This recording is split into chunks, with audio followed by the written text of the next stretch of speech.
ብሔራዊ ባንክ የውጭ ምንዛሪ መመሪያዎች ላይ ማሻሻያ ስለመደረጉ አሳውቋል። በቅርቡ ተሻሽሎ የወጣው የባንኩ የውጭ ምንዛሪ መመሪያ ቁጥር ፍችት 04/2026 ምን ይላል? 1. የአገልግሎት ላኪዎች ከወጪ ንግድ የሚያገኙትን የውጭ ምንዛሪ ሙሉ በሙሉ በሪቴንሽን ሂሳባቸው ያለ ምንም የጊዜ ገደብ እንዲይዙ ተፈቅዷል። 2. ባንኮች የውጭ ምንዛሪ ሂሳብ ላላቸው ደንበኞቻቸው ለውጭ ሀገር ክፍያ የኤሌክትሮኒክ ግብይትን ጨምሮ የሚያገለግል ዓለም አቀፍ ካርድ ማዘጋጀት እንዲችሉ ተፈቅዷል። 3. ማንኛውም የውጭ ምንዛሪ ሂሳብ ያለው የባንክ ደንበኛ ሕጋዊ ሰነዱን ሂሳብ ለከፈተበት ባንክ በማቅረብ የውጭ ምንዛሪ ሂሳቡን በመጠቀም ለትዳር አጋሩና ለልጆቹ የትምህርት፣ የሕክምናና የጉዞ ወጪ ክፍያ ማድረግ ይችላል። 4. ማንኛውም ለትርፍ የተቋቋመ ድርጅት የውጭ ምንዛሪ ምንጩ ከወጪ ንግድ የሚገኝን የውጭ ምንዛሪ ሳይጨምር በእርዳታ ስጦታ አለያም ከሌላ የውጭ ምንዛሪ ምንጭ የተገኘ መሆኑ ከተረጋገጠ የተንቀሳቃሽ የቁጠባና የጊዜ ገደብ የውጭ ምንዛሪ ሂሳብ መክፈት ይችላል።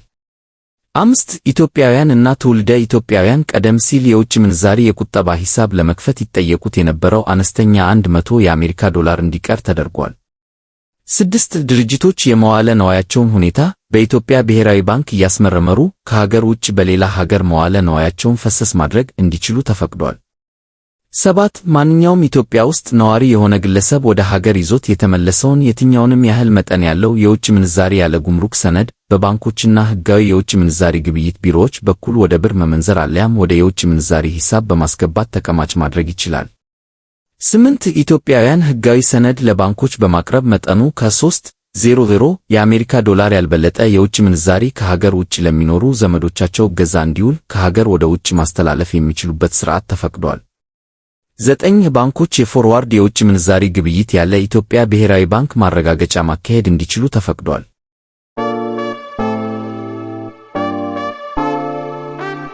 10. የውጭ ቀጥተኛ ኢንቨስተሮች፣ ኤምባሲዎችና በሀገር ውስጥ የሚሰሩ ዓለም አቀፍ ተቋማት የተራድኦ ድርጅቶችን ጨምሮ ያለ ኢትዮጵያ ብሔራዊ ባንክ ማረጋገጫ በባንኮች የውጭ ምንዛሪ ሂሳብ መክፈት ይችላሉ። 11. ድርጅቶች ወደ ሀገር ውስጥ የሚያመጡት የውጭ ብድር በገንዘብና በአይነት እና የሰፕላየር ብድርን የማጽደቅ ሥራ የውጭ ምንዛሪ መመሪያ መስፈርቶችን በተከተለ መልኩ ሙሉ በሙሉ በባንኮች እንዲከናወን ተፈቅዷል። 12. ማንኛውም በወጪ ንግድ ላይ የተሰማራ ላኪ ድርጅት ከማንኛውም የውጭ አካል የቅድመ ክፍያ ስምምነት ላይ በመድረስ እና በሁለቱ ወገኖች የተደረሰውን የስምምነት ሰነድ ለላኪው ድርጅት ደንበኛ ባንክ በማቅረብ የቅድመ ክፍያ ማከናወን ይችላል። 13. በተጨማሪም የውጭ ምንዛሪ ገቢ ለወደፊት የወጪ ንግድ ክፍያ እንደ ቅድመ ክፍያ የሚቆጠረው ስምምነቱ ገዢውን ለማመላከት ታስቦ ከቅድመ ክፍያው ለወደፊት ወጪ ወይም ገቢ ንግድ የሚውል ወደፊት ወደ ውጭ የሚላኩ ሸቀጦችን ከዘረዘረ ወይም የደረሰኝ ቁጥሩ ከተጠቀሰ አለያም የግብይት የውል ስምምነት ሰነድ ቁጥር በሚላከው የውጭ ምንዛሪ ደረሰኝ ላይ ከተጠቀሰ ይሆናል። 14. ባንኮች ከካፒታላቸው ከ10 በመቶ ያልበለጠ ለግሉ ዘርፍ የውጭ ሀገር ብድር ዋስትና መስጠት እንዲችሉ ተፈቅዷል። 15. ባንኮች የውጭ ተቋም በሚሰጠው የማረጋገጫ ደብዳቤ እና ደንበኛው በሚያቀርበው ጥያቄ ላይ በመመርኮዝ በአንድ ጉዳይ ከ20.00 የአሜሪካ ዶላር ወይም ከተመጣጣኝ የሌላ ሀገር ገንዘብ ያልበለጠ የውጭ ምንዛሪ ለሕክምናና ለትምህርት ያለ ቪዛ እና የአውሮፕላን ትኬት ቅድመ ክፍያ ማከናወን ይችላሉ።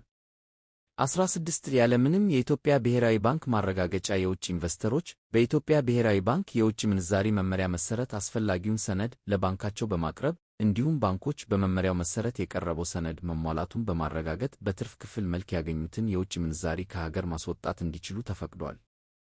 17. የውጭ ምንዛሪ ግብይት ቢሮዎችን የገንዘብ ፍሰትና ካፒታል የበለጠ ለማጎልበት በማሰብ የኢትዮጵያ ብሔራዊ ባንክ በፍቃድ አሰጣጥ ወቅት የሚይዘውን ተቀማጭ ገንዘብ 1 ዓመት እና ከዚያ በላይ በሥራ ላይ ለሆኑ ቢሮዎች 30 ሚሊዮን ብር እንዲሁም ቢያንስ ለ6 ወራት በሥራ ላይ ላሉ ቢሮዎች 15 ሚሊዮን ብር ተመላሽ ያደርጋል። 18. የውጭ ምንዛሪ ግብይት ቢሮዎች በእጃቸው የሚይዙት ጥሬ የውጭ ምንዛሪ ገንዘብ ቀደም ሲል ከነበረው የካፒታላቸው 10 በመቶ ወደ 25 በመቶ ተሻሽሏል። ከዚህ በላይ የሆነ ትርፍ የውጭ ምንዛሪ ገንዘብ ለባንኮች መሸጥ አለበት።